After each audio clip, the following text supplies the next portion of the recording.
Hello everyone. It's me, Arden Lee. I am back today with another video. And in today's video, we are going to ask the question, why is it that sometimes success can feel so scary, even though success is the thing that we want, that we say we want, that we intend for, that we work hard for, and we strive towards?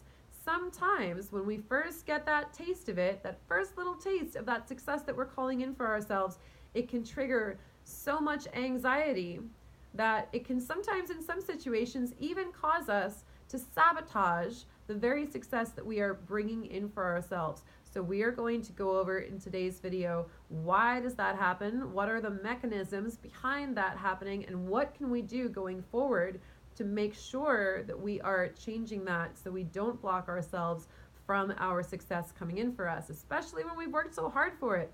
Before we get into that topic, however, as always, I would love to invite you to subscribe to my channel and or like my page if you have not done so already. And if you're not yet familiar with me and my work, my name is Arden Lee, and I am the creator of the Repatterning Project, which is an 8-week course where we examine our patterns, we hack our beliefs, and we optimize our mindsets so that we can remove the obstacles that are on our paths forward toward personal growth, happiness, success, achievement, fulfillment, abundance, and all the wonderful things that we are calling in for ourselves. So if that sounds like your jam, check out the description box where I have left a link to a free PDF guide on the Repatterning Project so you can download it and learn about what it is that we do. And I also have a link in the description box to the Repatterning Parlor. That is a free Facebook group that I moderate full of like-minded individuals who are also on the path to their own personal growth, success, and happiness. So go ahead and click through and join us.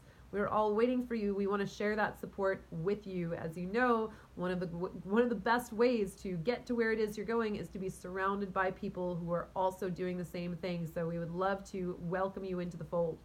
All right, so let's get to today's topic.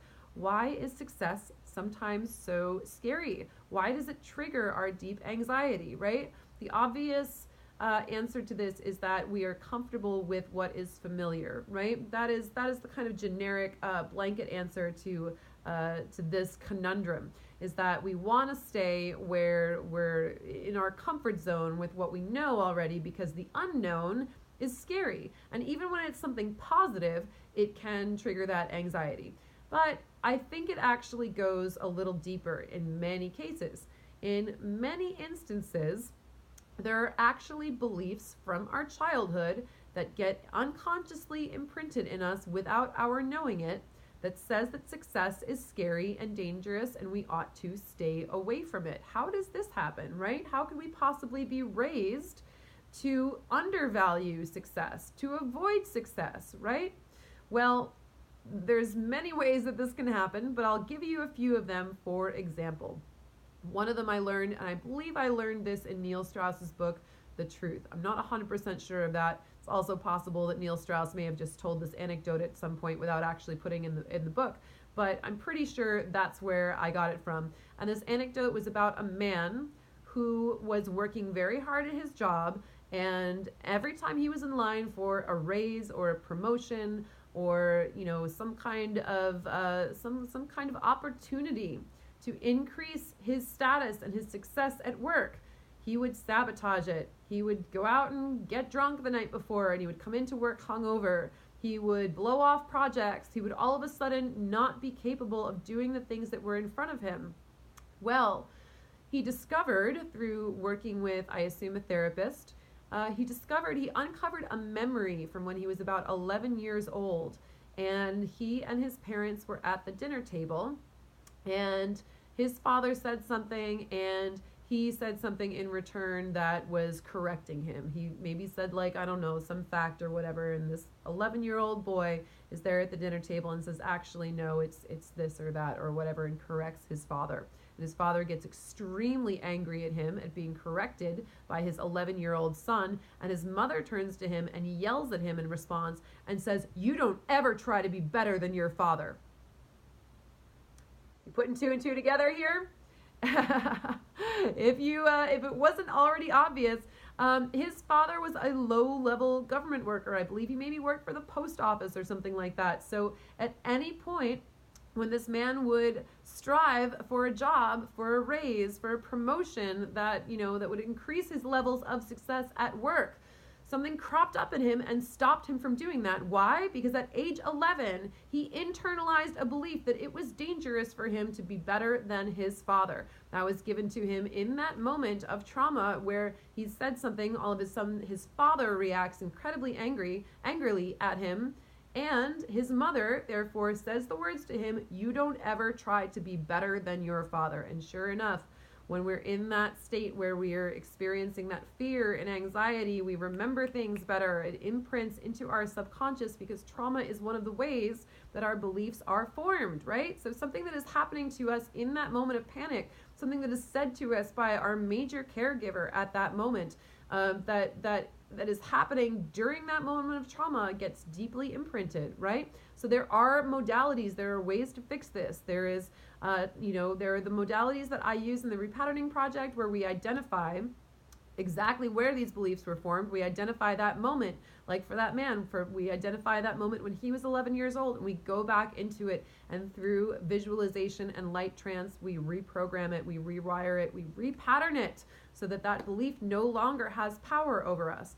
So there could be another belief, for example, like maybe you were an A+ student in school, and yet you got beat up by the class bully for being the most successful student in school, or you got called a geek or a nerd or whatever. You were made fun of for celebrating your accomplishments. Any of these things can make success seem incredibly scary to you. It will cause you to self-sabotage. So the way to start dealing with that, first of all, is to bring more conscious awareness to your history, right? Whatever you're doing in life, bringing more conscious awareness to your history, especially your history between ages 0 to 18, can be really, really effective for determining what beliefs you formed at that critical point in your life when your brain was still forming, when you were dependent on your caregivers, including your parents, and in some ways also your teachers, and in some ways also your peer group, especially during the times when you were a teenager, when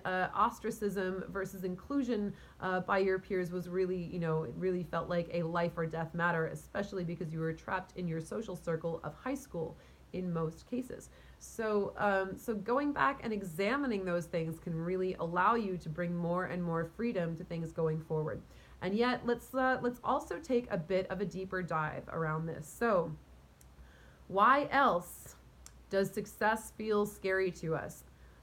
We're going to go back into, even aside from our childhood beliefs, why does success feel scary to anyone? Well, yes, you're right that it means that there is going to be change, that we are going to be breaking away from what is familiar to us.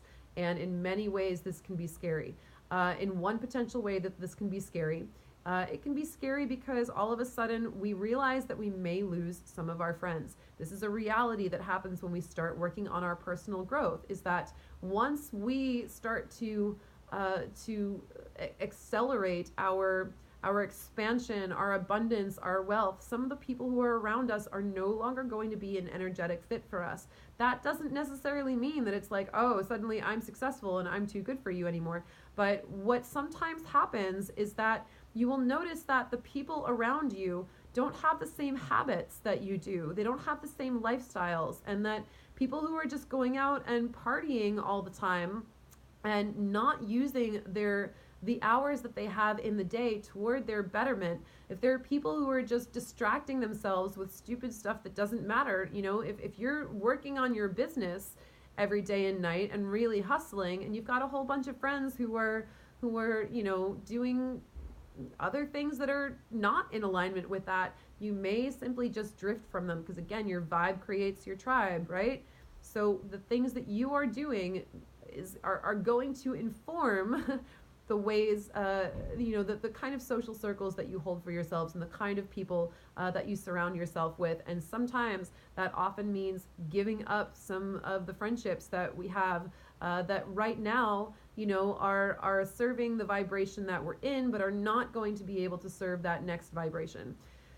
This is difficult, especially in any path. It's not just about success. It's also very much about personal growth and about spiritual growth. When we start to really bring conscious awareness to the things that we're doing, becomes really difficult to be around people who are not bringing conscious awareness to the things that they are doing. It can be very triggering for us in many ways, because just like the alcoholic who says, you know, I want to get sober, so I don't want to be around drinking people until I really feel solid in my sobriety. We too have that danger. We feel that danger of slipping back into our old patterns. So if it's something like, you know, healing codependence, you know, I had to, when I was really getting my stuff together in relationships, I unfortunately, you know, or fortunately, however you choose to look at it, I had to say goodbye to a number of people in my life who were really enabling my codependent behavior and who were acting with codependent behavior themselves, because it just wasn't in alignment for me anymore, and I couldn't be around that energy and really focus on my own growth, my own self-improvement. So sometimes the changes that you make are difficult. When I really committed, for example, to my own success, it brought up a lot of the blockages that were in the way. I suddenly realized, oh my gosh, this is why I haven't committed to entrepreneurship for these whole years. Like, now I understand actually why I didn't do it, because it's bringing up all this stuff for me. So of course I was committed to it, so I worked through all that stuff that it brought up, and I managed to get into alignment with myself in order to move forward in the ways that I needed to move forward. But I really felt a lot of self-compassion because I finally understood what had taken me so long and all of the things that I needed to reprogram. There were a lot of things about success that actually felt scary to me. I've been in situations in the past, especially in my 20s, where my success really made me a target for harassment, for doxing, for sometimes literal threats upon my life. This is happening because I was working as a professional dominatrix, which, you know, working as a sex worker is something that can be dangerous as it is. And when you're someone who is a successful sex worker, then, you know, threats of doxing and, you know, threats or actual doxing that happened. I was actually doxed.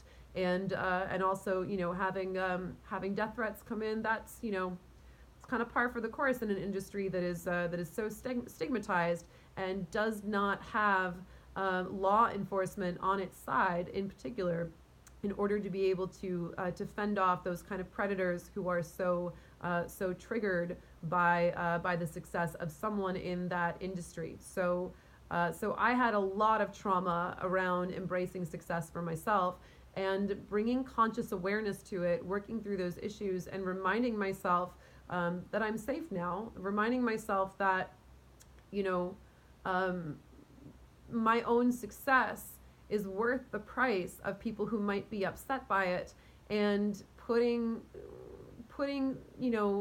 things in place to make sure that I am safe with my work, but also refusing to let fear rule over me like that. It really was an unconscious pattern. You know, it really was something that I didn't have awareness around. It was really something that was repressed. But in general, you know, yeah, there's a lot of stuff that's going to come up for you when you start calling in that success. And, you know, the ways that I can advise you to deal with that are to really deal with those things that come up for you one by one, and also to really start visualizing what it's going to be like when you're successful. Because the more you can get yourself into that mindset, the more you can visualize what it's going to look like, the more it is going to be familiar to you in your imagination. This is how we overcome that familiarity bias, right? That thing where we want to stay where it's comfortable. The more we can start being around people who are successful, the more we can start visualizing for ourselves what it's going to look like when we are successful, the more it's going to be just like, oh yeah, of course, this is coming in for me now, because this is what I've been intending and marinating in this whole time. For me, visualizing and really working out how something is going to look and feel before I get there helps me see that it is possible. And I do that not just with sort of like woo-woo visualizing, like seeing myself on a stage with a bunch of people or whatever. I often do the backwards engineering, the math of like, okay, if I really am going to, you know, make 6 figures in a year from my business alone. How does the math break down? What does that look like? How many clients do I need? How many signups do I need? This is what this, this is the math behind all of this money, all of this abundance coming into me. Like, this is what I need to start understanding, really grokking and getting my hands dirty with.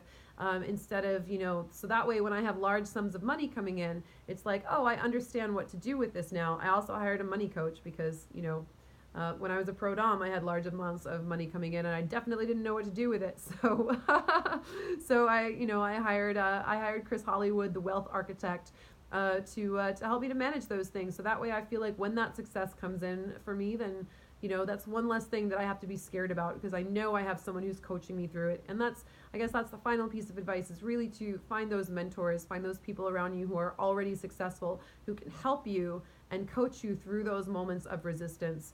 Whether that is, a peer who is a success partner, an accountability partner, whether that's a coach that you're hiring to help you through those moments. And those are, in my opinion, that's really the best, because those people can really help you to hone in and focus and work through those things, because that's really what it's their job to do, is to help you work through those blockages. Or, whether it's a mentor, someone that you're apprenticing to, or someone who, someone who's guiding you through your industry. Find those people who can really help you stay present during the moments that you do get triggered, and work through those triggers, figure out where they're coming from and how you can burst through them. That is part of what we do in the Repatterning Project, of course. So if that sounds like your jam, go ahead and check it out. And in the meantime, thank you for listening, and I hope this was helpful.